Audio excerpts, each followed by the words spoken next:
2004 Kia Spectra. Right fender paint job. Sanding it down with 40 grit. This is what it looks like before.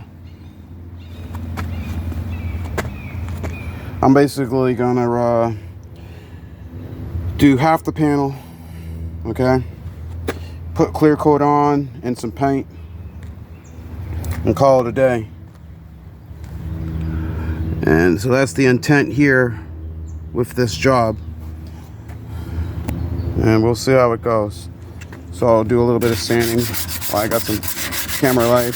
I'm using 40 grit here.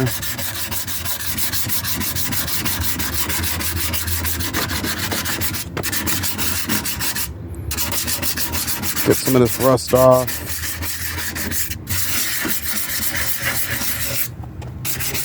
You know what? I'm gonna switch it up to